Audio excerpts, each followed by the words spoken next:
Hi കൂട്ടുകാരെ, ഇന്ന് ഞാനിവിടെ വഴുതനങ്ങയും തൈരും ചേർത്ത് ഒരു കറി ഉണ്ടാക്കാൻ പോവുകയാണ്. ഞാൻ ഈ വഴുതനങ്ങ റൗണ്ട് ഷേപ്പിൽ കട്ട് ചെയ്ത് എടുക്കട്ടെ. ഇവിടെ ഞാൻ റൗണ്ട് ഷേപ്പിൽ കട്ട് ചെയ്തെടുത്തിട്ടുണ്ട്. ഇനി ഇതിന് വേണ്ട ആവശ്യമായ അരപ്പ് നമുക്ക് തയ്യാറാക്കാം. ഇവിടെ നമുക്കതിനാവശ്യമായ അരപ്പ് തയ്യാറാക്കാനുള്ള പൊടികളെടുക്കാം. ഞാനൊരു സ്പൂൺ മുളക് പൊടി ഇച്ചിരി കൂടെ എടുത്തിട്ടുണ്ട്. ഒരു 1/4 ടീസ്പൂൺ മഞ്ഞൾപ്പൊടി, 1 സ്പൂൺ മല്ലിപ്പൊടി, പിന്നെ എടുക്കാം. ആവശ്യത്തിന് ഉപ്പൂടെ എടുക്കാം. എന്നിട്ട് നമുക്കിത് കുറച്ച് വെള്ളം ഒഴിച്ച് നമുക്കിത് കുഴച്ചിട്ട് വഴുതനങ്ങ അതിന് അരപ്പ് പുരട്ടിയെടുക്കാം. മുളക് പൊടി ഈ പൊടിയെല്ലാം കൂടെ ഞാൻ കുഴച്ചെടുത്തിട്ടുണ്ട്. ഇനി നമുക്ക് ഇതിനകത്തോട്ട് ആക്കി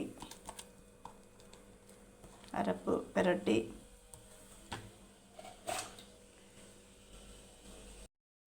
പാൻ ഇവിടെ അടുപ്പിൽ വെച്ചിട്ടുണ്ട്. നമുക്ക് കുറച്ച് എണ്ണ ഒഴിക്കാം. എണ്ണ ഒഴിച്ച് കട്ട് ചെയ്ത വഴുതനങ്ങ ഞാനെല്ലാം അരപ്പ് പുരട്ടി വെച്ചിട്ടുണ്ട്. ഇത് നമുക്ക് ഓരോന്നെടുത്ത് പാനകത്തോട്ടിട്ട് ഒന്ന് പൊരിച്ചെടുക്കാം.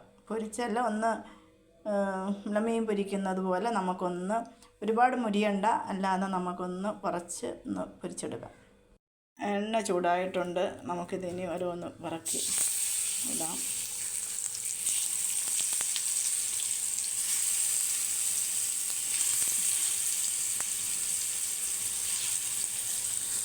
വഴുതനങ്ങ എല്ലാം പറക്കിയിട്ട് കട്ട് ചെയ്തത് മുരിഞ്ഞ് കൊണ്ടിരിക്കുന്ന നന്നായിട്ട് ഒന്നുകൂടെ ഒന്ന് മുരിയട്ടെ.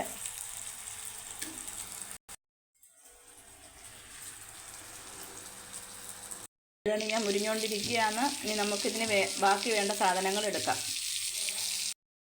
തൈര് കൂടെ എടുക്കാം. തൈര് എടുത്തിട്ടുണ്ട്. നമുക്ക് എത്ര കറി വേണോ അതനുസരിച്ച് തൈരെടുക്കാം. തൈരെടുത്തു. ഇതിന് കുറച്ച് വെള്ളം കൂടെ ചേർക്കുക. ഞാൻ തിളപ്പിച്ചാറിയ വെള്ളമാണ് എടുത്തത്. ഇതിനാവശ്യമായ ഉപ്പ് കൂടെ ഇടാം. കൂടിപ്പോകരുത്, കുറച്ച് ഉപ്പിടാം. ഇത് നമുക്ക് ഈ തൈരിനകത്തോട്ട് ഇടാം. ഈ തൈരിനകത്തോട്ട് ഈ വഴുതനങ്ങ ഉണ്ടാക്കി വെച്ചേക്കുന്നത് നമുക്കിടാം. ഇനി ഇതിന് നമുക്ക് കുറച്ച് കടുക് കൂടെ വറുത്ത് ഇടണം. അപ്പോൾ നമുക്ക് കടുക് വറുക്കാനുള്ള പാത്രം വെച്ചിട്ടുണ്ട്. ഇതിനകത്തോട്ട് കുറച്ച് എണ്ണ ഞാൻ ഒഴിച്ചിട്ടുണ്ട്. എണ്ണ ഒഴിച്ചു. കടുക് വറുക്കാനാണ്. ചൂടായിട്ടുണ്ട്. എണ്ണ ചൂടായിട്ടുണ്ട്. നമുക്ക് കടുക് അതിനകത്തോട്ട് ഇടാം. ഉള്ളി ഇട്ടിട്ടുണ്ട്. മൂക്കട്ടെ. ഇതിനകത്തോട് മുളക് കൂടെ ഇടാം. തീ കുറച്ച് വെച്ചിട്ടുണ്ട്, കരിഞ്ഞു പോവും. പിന്നെ കറിവേപ്പിലയും കൂടെ ഇടാം. പിന്നെ ഇതിനകത്ത് കുറച്ച് മുളക് പൊടിയും കൂടെ ഇടാം. തീ ഓഫ് ചെയ്തിട്ട് കുറച്ച് മുളക് പൊടിയും കൂടെ ഞാനകത്ത് ഇട്ടിട്ടുണ്ട്. കടുക് വറുത്തിട്ടുണ്ട്. കടുക് വറുത്തത് നമുക്ക് ഇതിനകത്തോട്ട് ഇടാം. നല്ല കറിയാണ്. നിങ്ങളൊക്കെ വെച്ച് നോക്കണം. ചോറിൻ്റെ കൂടെ കഴിക്കാൻ നല്ല ടേസ്റ്റാണ്. ഇനി നമുക്ക് ചോറിൻ്റെ കൂടെ ഒഴിക്കാനായിട്ട് ഈ വഴുതനങ്ങ കറിയാണ്.